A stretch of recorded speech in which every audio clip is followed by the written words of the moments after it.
menurut mereka pengantara itu ya Yesus Kristus saja.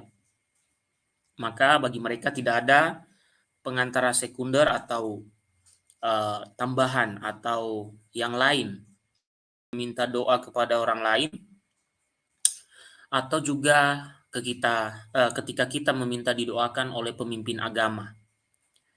Jadi pengantara satu-satunya itu tidak bisa digantikan, bahwa saya sangat menganggap bahwa Bunda Maria adalah ibu rohani saya, dan bisa dikatakan bahwa saya mempunyai ibu bukan hanya di dunia ini tetapi juga yang berada di surga. Oleh sebab itu, banyak hal yang terkait tentang Bunda Maria yang dipertanyakan oleh begitu banyak orang itu menjadi pemikiran bagi saya untuk selalu memberikan tanggapan, memberikan jawaban. Dan sebelum-sebelumnya saya sudah menanggapi mengenai Bunda Maria dikandung tanpa noda dosa, meskipun banyak hal yang tentunya masih kurang-kurang. Itulah gunanya di YouTube ini kita banyak channel-channel Katolik yang memberi pengajaran, bukan untuk memamerkan diri atau untuk mencari popularitas, tetapi setidak-tidaknya kita berbagi apa yang kita miliki. Maka tidak ada satupun yang merasa paling tahu dan lain sebagainya. Sehingga saya katakan banyak hal di dalam penjelasan-penjelasan saya tentang ajaran Katolik itu mungkin ada miskomunikasi, misreferensi, dan lain sebagainya. Nah, malam hari ini kita akan melihat sepotong video di mana di dalam video itu nanti dipertanyakan soal pengantaraan Bunda Maria sebagai pengantaraan segala rahmat, yang tentunya bagi kita orang Katolik mungkin biasa-biasa saja.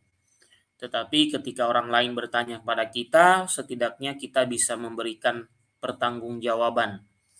Maka dari itu, pada malam hari ini sebenarnya adalah live yang sangat singkat dan juga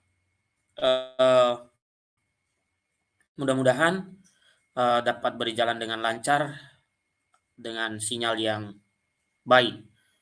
Nah, mudah-mudahan juga Bapak Ibu yang berada di sekitar Jabodetabek, karena hari ini tadi terjadi gempa, mudah-mudahan tidak ada susulan, jadi kita semua dalam keadaan sehat walafiat. Bapak Ibu Saudara-saudari, sebentar lagi kita akan melihat video berikut ini, mungkin sekitar 3 menit videonya, yaitu membahas tentang bagaimana beberapa orang atau sekelompok orang mempertanyakan tentang iman Katolik. Tentunya bertanya itu sebenarnya tidak salah. Yang salah itu kalau intensi bertanya itu apa, itu yang salah.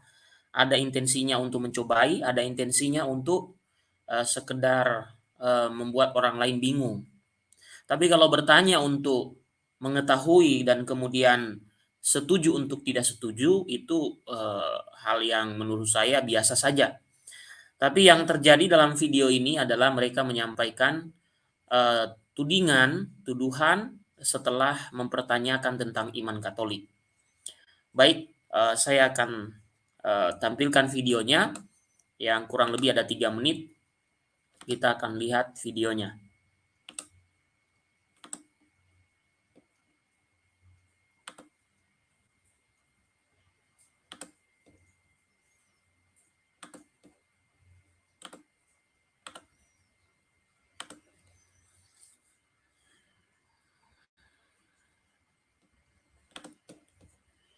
Ya, oke Bapak Ibu, kita dengarkan video dari channel Khotbah Baik yang di dalamnya ada terjemahan-terjemahan ini yang menyampaikan dan mempertanyakan tentang iman Katolik. Is the mediator of all grace. This is the Baltimore Catechism, a basic teaching unit in the Catholic Church, one that I learned from and we taught from in seminary. The picture shows Christ still on the cross as head of the church, and from his side is flowing blood. This blood is flowing to the primary sacrament called the Eucharist. And from the Eucharist is dispensed forgiveness of sin, the reception of Jesus Christ personally into the lives of Roman Catholic people and such.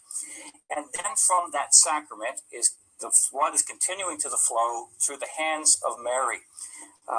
Mary is a dispenser, the final dispenser of all grace in Roman Catholicism. And we have 7 sacraments depicted. These each themselves are said to dispense grace to the people. This picture really grieves me.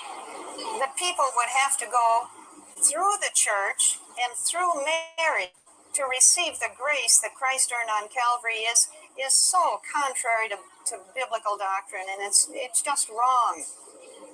The church here is making the grace of Christ less accessible, not more accessible to people.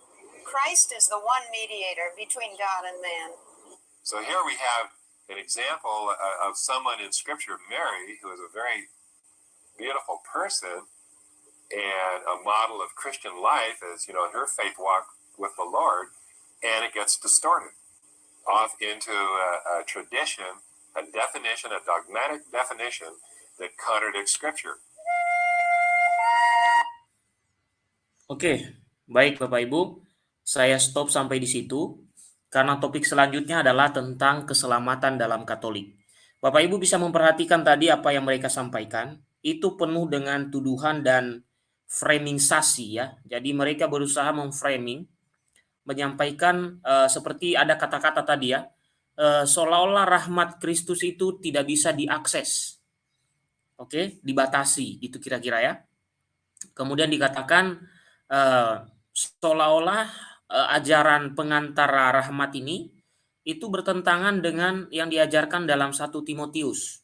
Tadi seorang perempuan tadi dia mengutip ya 1 Timotius yang kurang lebih mengatakan bahwa pengantara antara manusia dan Allah itu hanya satu-satunya adalah Yesus. Ya. Nah, bahkan dia mengatakan bahwa dia sangat sedih ya melihat situasi seperti itu ya. Lalu di sini tadi ada bagian pembahasan tentang sakramen. Tetapi saya kira itu kita abaikan. Nanti di pertemuan selanjutnya kita akan bahas soal itu. Sekarang kita bahas tentang bagaimana Gereja Katolik memandang ajaran tentang Bunda Maria pengantara segala rahmat.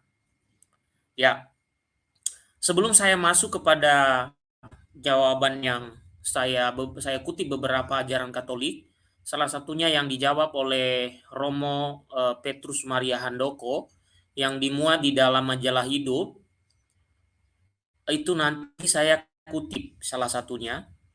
Kemudian ada beberapa tulisan lain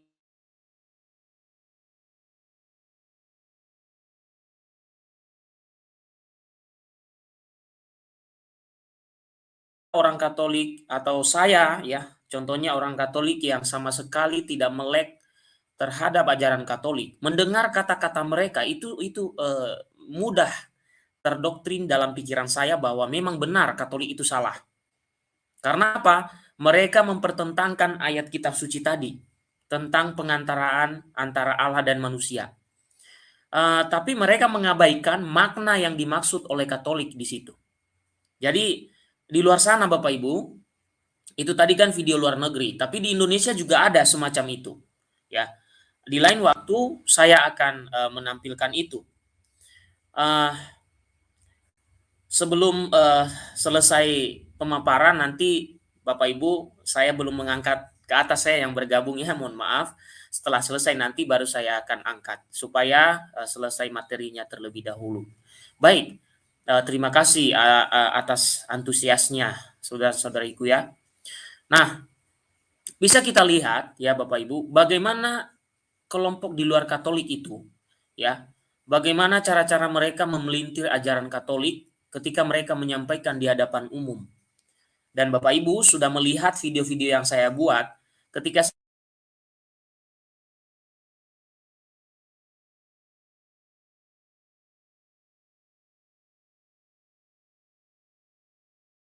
ucapan dari seseorang tadi, dia mengatakan bahwa ajaran Bunda Maria sebagai pengantara rahmat itu mendistorsi ajaran doktrin Alkitabiah katanya. Uh, saya sangat alergi dengan kata-kata Alkitabiah itu. Karena banyak yang tidak Alkitabiah juga yang diyakini oleh non-Katolik. Dan Bapak Ibu silakan tonton tentang pembahasan sola scriptura itu yang juga banyak diyakini tidak ada dalam Skriptura. Itu artinya kan banyak juga kemunafikan di luar sana.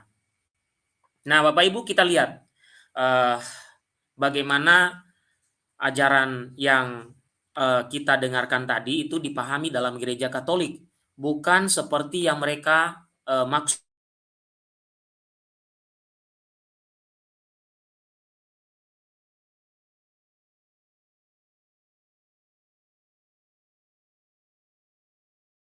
tentang pertanyaan terkait tentang Maria pengantara segala rahmat.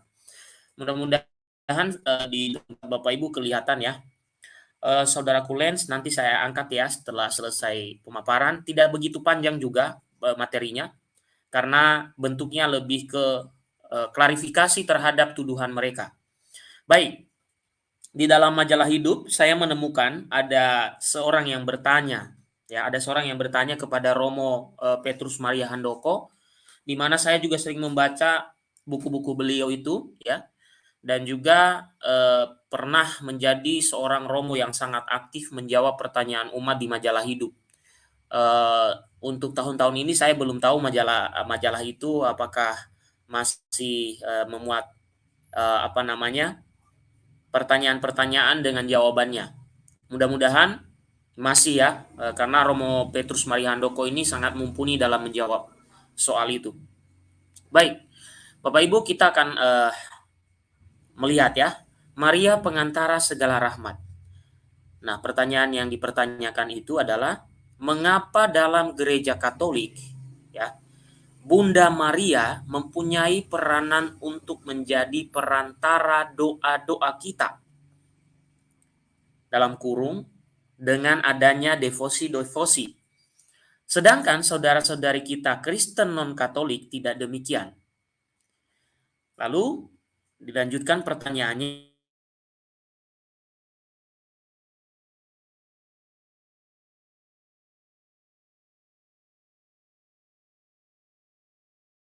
Bunda Maria disebut pengantara segala rahmat.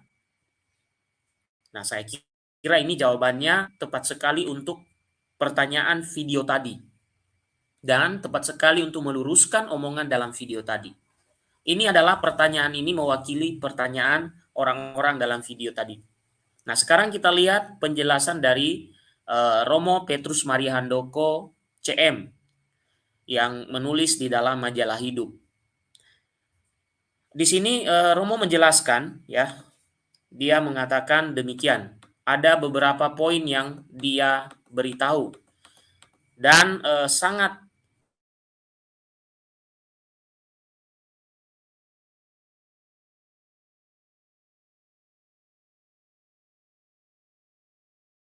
Oke, terima kasih atas antusiasnya.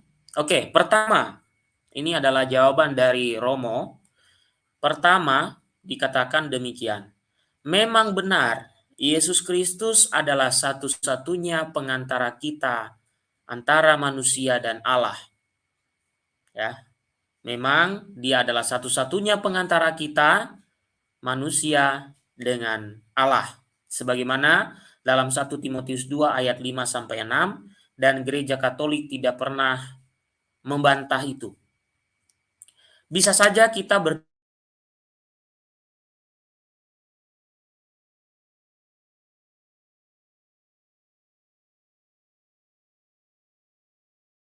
kita sendiri orang-orang Katolik tahu bahwa ada perbedaan antara ketika kita meminta didoakan atau devosi dengan latria atau dengan hiperdulia dan juga latria.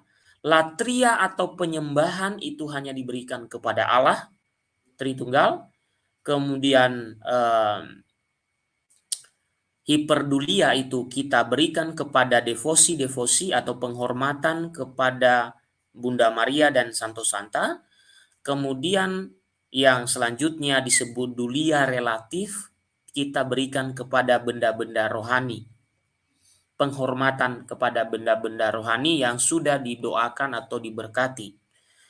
Nah, tidak ada makhluk lain, ya, Bapak Ibu, dikatakan di sini, ya, tidak ada makhluk lain yang mampu menjadi pengantara kita dengan Allah selain Yesus Kristus.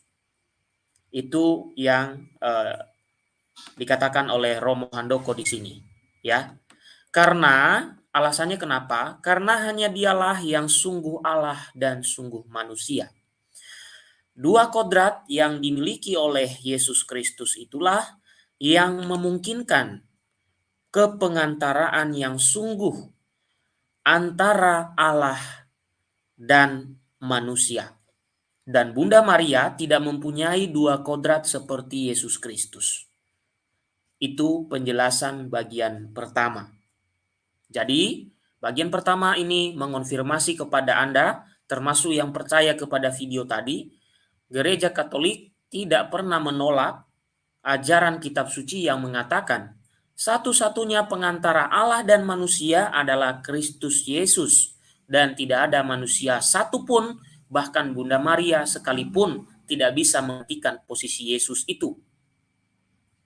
Karena apa? Yesus sungguh Allah dan sungguh manusia, sehingga dia bisa menjadi pengantara antara Allah dan manusia. Sementara dua kodrat itu tidak dimiliki oleh Bunda Maria. Itu yang pertama. Poin pertama, jawabannya itu.